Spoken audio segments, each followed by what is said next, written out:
اقبال کہندا عشق شہنشاہ بھی ہے تے سب تو وڈا دانا بھی ہے، عشق افلاطون و علت ہائے عقل۔ اقبال کہندا عشق سب تو وڈا دانا ہے تے عقل دی تمام بیماریاں دا معالج تے ڈاکٹر عشق ہے۔ ہاں جی، عشق افلاطون و علت ہائے عقل، علت مانا بیماری، عقل دیاں جتنیاں بیماریاں اینج تھا تو ایسے تھا تو پھر ایسے کیسے ہوگا تو کیسے ثبوت ملا تو پھر کھڑے ہونے کا ثبوت کیسے ہوا تو پھر ایسے ہاتھ باندھنا کہاں ہے تو صحابہ نے میلاد منایا۔ اقبال کہندا عشق افلاطون و علت ہائے عقل، کہندا عشق ایڈا وڈا شہنشاہ ہے کہ عقل دی تمام بیماریاں دا معالج عشق ہے۔ بشوت از نشترش سودائے عقل، کہندا جتنی بھی عقل سوچ دی نا او عشق دے نشتر نہ آئی دی شفا ہو سکتی۔ اقبال کہندا عشق اپنے فیصلے کرنے میں خود بڑا دلیر ہے۔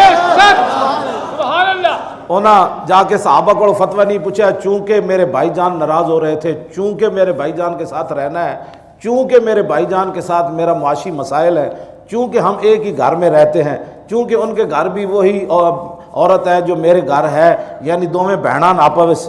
تے لہٰذا چونکہ بڑا خاندان پھپھی زاد ہیں، چچا زاد ہیں، ماموں زاد ہیں، تو چونکہ ایسے ہے تو چونکہ ایسے ہے تو چونکہ پھر بتائیں اپنے بھائی کو کیسے مطمئن کروں۔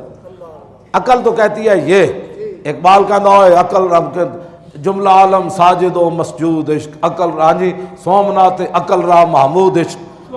اور سارے بت جتنے بھی گھڑے ہوئے سن نا آپ نے اپنے برات ہاتھ نپیا تے بعد صحابہ وچ لے گئے، انہیں کہا یلوم ابن امی لو مرت بقتلہ لقد طبقت ظفراء بابید قابدی، فرمایا جی میرا ماں جایا مینوں تانے دیندا کہ میں حضور دے فرمان تے یہودی کیوں مار آیا تے سارے گواہ رہنا کل مینوں رسول اللہ فرمان نہ ایدی دھون لانی تے ایدی دھون بھی لا دیا۔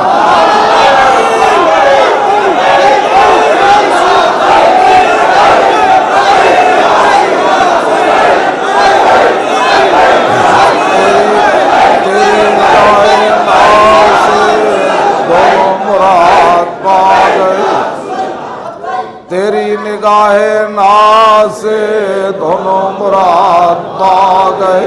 تیری نگاہ ناز سے دونوں مراد پا گئے، تیری نگاہ میں کہا اقبال کو پوچھا، میں کہا اقبال دس ہوئے وڈا برا ہوئے تے نکا ہونا بازو پکڑ کے تے مجمج لے آوے، کہتا اے گلہ کرنا کل میں نے حضور فرمان میں دی دھون بھی، میں کہا نکا وڈے دی دھون کیوں لاندا، کہنے لگا تیری نگاہ ناز سے دونوں مراد پا گئے۔ ایتھے یہود و نصارہ دے ایجنٹ اور 3-4 گستاخ نپے گئے، ان کے لیے مظاہرے ہو رہے ہیں، پروفیسر مظاہرے کر رہے ہیں۔ میں کہا لانتی، اور سمجھ آیا تو کتنی دنیا دا لانتی ہو تو، اور کیڑا تو پروفیسر ہوئے اور تو کیڑی گل دا پڑھیا لکھیا اور ٹی وی تے بیٹھ کے تسی مذاکرے کرنے ہو گستاخان رسول دے حق وچ، چونکہ دے پترو تمہیں پتہ نہیں ہے۔ توجہ بھائی، توجہ بات سنیں، یہود و نصارہ دے ایجنٹوں بیٹھ کر مذاکرے کرتے ہو اور جو حکمران ان لوگوں کو اجازت دے رہے، ہاں جی وہ ذرا یہ بھی اجازت دینا مذاکرات کی، مذاکرے کرنے کی کہ جناب پاکستانی فوج چونکہ ایسے ہے تو چونکہ ایسے ہے تو چونکہ ایسے ہے، پھر میں ویکھنا 1 منٹ بھی پروگرام چلے۔ ذلیل دے پترو تو اپنی عزت اتنی پیاریاں تے حضور دی عزت واسطے انہوں نے چھٹی دیتی ہوئی تسی بھونکڑ دی ساری، میں پہلے بھی 1000 باری گل کر چکیا ہے۔ ہاں میرے آقا و مولا جس سواری ہوتے سوار ہوئے اس سواری نے جڑا پیشاب کیتا نا ساری دنیا دیا عزت اس پیشاب ہوتے قربان ہے۔ ہاں جی تسی او یہود و نصارہ دے ایجنٹو اور تو انہوں کوئی نہیں موضوع میں لیا، پھر کہتے جی مولی صاحب بڑی سخت باتیں کرتے ہیں، میں تو کچھ بھی نہیں کرتا، باتاں جڑیاں لوگ صحابہ ہی کر گئے۔ قطر نبی دا ایک ہی جانن دنیا دار کمینے، اے کیبلاں تے بہن والے یہود و نصارہ دے ایجنٹ اور انہاں دے حکم تے اشارے تے نچن والے، اپنیاں دھیاں ایتھے عرب شہزادیاں نوں ایتھے شکار کرا کے اپنیاں دھیاں دین والے، انہاں بدماشاں نوں ایتھے شکار کران دا ٹائم سی، انہاں عیاشاں نوں جناب فلانے جی شہزادے آئے، یہی تو گل ہے۔ اسلام میں شہزادیاں تا تعلق ہی کوئی نہیں، تائیں تے اسلام کسی دے وارث کوئی نہیں، آج یہ تے کسے شہزادے تا تعلق نہیں۔ اسلام تا اتنا ڈاڈا ہے 36 لاکھ مربع میل دے حکمران ہوون حضرت عمر تو پھر بھی چھت پہ وند لگے کپڑے پوا دیندا، ہاں ہاں جی وہ تو جناب سکی روٹی کھلا دینا حضرت عمر نو او کہڑے عیاش شہزادے جے کہ جناب اتنے رحیم یار خان تسا انہاں دے محل بنا کے عیاشو نالے انہاں دے کول شکار کروا دیو نالے انہاں دے عیاشیاں کرا دیو انہاں شہزادے بھیجو اتنے شام وچ مسلمانوں دا قتل و خون ہو رہا انہاں نو بھیجو برما وچ اتنے جا کے دیکھو مسلمانوں دا حال ایسے عیاش ہو پھر کہندے ہو جی نہیں جی ہمارے تعلقات ہیں دلال ہو تسی گھراں دے بے شک تسی میں تے مسجد دے کچھ گلاں نہیں کرتا بہت ساری گلاں میں پی جانا تواڈے نہ تواڈے چ غیرت ہے نہ تواڈے چ کوئی ایمان ہے ہاں جی ایتھے جی شہزادے جی شکار کرن آئے انہاں جناب پولیس اور فوج انہاں دی حفاظت کر رہی عیاشاں دی حفاظت پولیس اور فوج کرے اور ناموس رسالت دے جڑے مجرمن انہاں نو تسی کدے نہیں نپیا انہاں دی بلکہ تسی خود حفاظت کرنے ہو گل میں کیوں جی انہیں عالم لوہار گل کی پترو گل انج ہے ہاں جی قدر یوسف دا معلوم ہویا عالم لوہار گل بڑی وڈی کر گیا کہنے لگا قدر یوسف دا معلوم تو مراد معلوم ہویا قدر یوسف دا معلوم ہویا بھائیاں مصر گیا نو بھائی جدو بھائی مصر اچ گئے پھر کہنے لگے انکا لانت یوسف اس ویلے جی زلیلو کہنا تو اے ساڑے نبی سمجھنا قدر نہیں کی تھی اسی نہ دی قدر یوسف دا معلوم ہویا بھائیاں مصر گیا نو تے قدر نبی دا معلوم ہو سی قبراں وچ پیان جدن سارے مٹی پا کے آ جانا ہے پترا اس دن پھر پتہ لگے گا کہ تو لوگوں دے کہن تے رسول اللہ دی عزت تے کیوں نہ پیرا دیتا تو تنخواہ کھا دیا چودھری جے رسول اللہ نے پوچھ لیا قبر وچ اور چودھری اور کونسلر اور ایم پی اے اور ایم این اے اور 10 اس دین واسطے تو لوگ میں نے اتھے پتھر مارے اور اس دین واسطے تو میں اتھے مٹی چاہی اور اس دین واسطے تو میں خود تلوار لے کے میدان وچ گیا اور اس دین واسطے تو میرے نواسے نے اپنی گردناں کٹا دیتیاں اور اس دین واسطے تو میرے چاچے نے جگر کلیجے کٹوا دیتے 10 چودھری تیرے ہوندیاں مسجد دے سپیکر اترے اور 10 اس ویلے تیری پاور کدھر گئی سی اے مت کوئی سمجھے کہ جناب اسا بچ جانا ہے قدر نبی دا معلوم ہو سی قبراں وچ پیانو اس دن رسول اللہ نے پوچھا کہ 10 مالدارا صدیق اکبر تا سارا مال اسلام نو دیتا تو زکات بھی کدی نہیں سی دیتی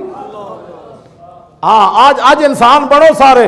ہاں آج حضور واسطے کرو ہاں اس میں وہ یہ نہ ہوئے کہ رسول اللہ قبر وچ فرما دینے تو میرا امت ہی نہیں اس وقت تو ڈرو گل رسول اللہ نے دین نال غداریاں کر دے ہو ہر بندہ اٹھ کے دین دا رازدار ہے دین نو تو دتا کیوے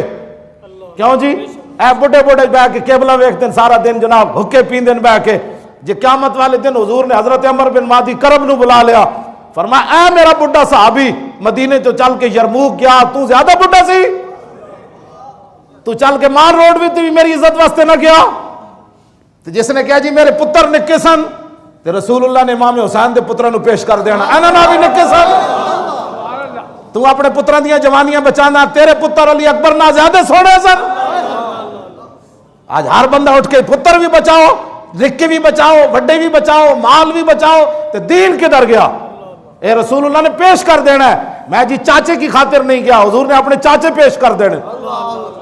بڑے صحابی پیش کر دینے انس بن نضر نو پیش کر دینا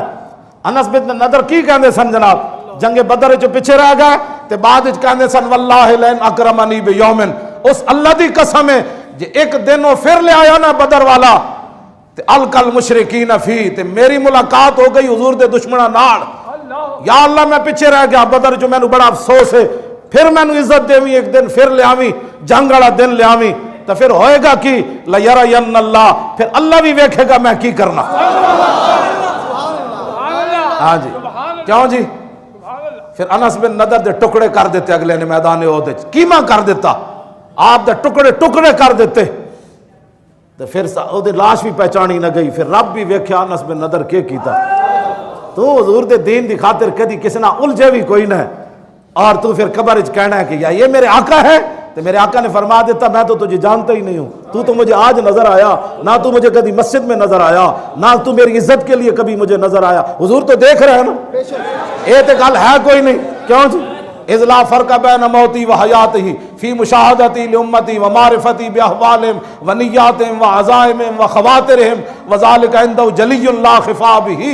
ہاں امام ابن حجر اسقلانی فرما دیں حضور ظاہری دنیا تے جلوہ گر ہون یا تشریف لے جان حضور اپنی ساری امت کو دیکھ رہے ہیں